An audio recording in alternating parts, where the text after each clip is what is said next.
Hey everybody, Adam Davidson, RadCast for Thursday, April 13th. In Luke 24, the women are on the way to the tomb. They've got burial spices. They suddenly see the door is open, that the body is not there. Linens just folded up at the head of the bed. Suddenly two men clothed in angelic clothing show up and say, "What you looking for?" They're terrified. The angels remind them of what Jesus said. Remember how he said he was going to, be crucified and on the third day be raised again? And they go, "Oh yeah, that's right." So these women run back and tell the disciples about this. It says in Luke 24:9, when they came back from the tomb, they told these things to the 11 and the others.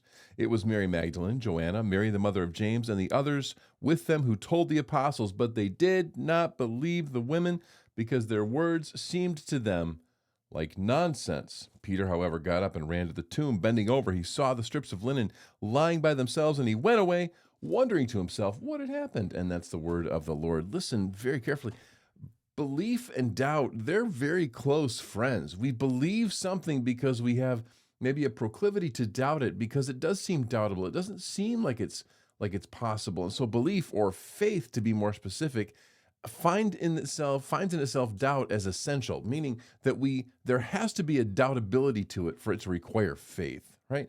I don't doubt that I'm sitting here right now. I don't need faith to believe that I'm sitting in this closet right now, but I do need faith to believe certain things about God. I do need to believe that there are things that are happening that I can't control and that God is doing, and that for some reason he is up to good things and that he wants only my good and his glory.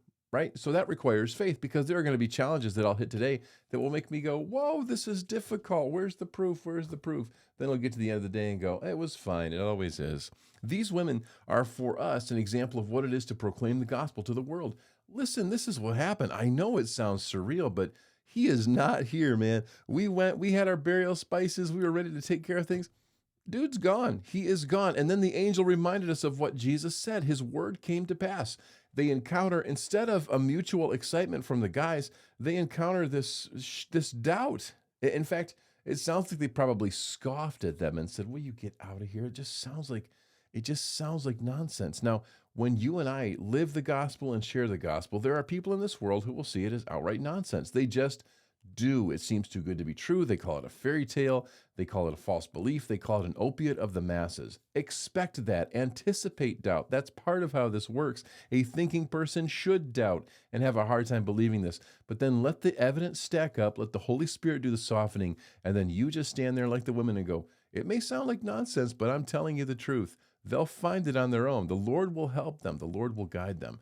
Your job is to simply proclaim and say what is true. Expect them to call it nonsense. Anticipate doubt. Doesn't matter. Let the fire burn so hot in your heart that their doubt does not diminish it. Because it's not about what they believe. This is about what God has done, what he's revealed to you, and what you are now doing by faith. Anticipate doubt. Even in yourself, that's part of how it works. God is faithful. Now you trust him. He is risen. That's RadCast.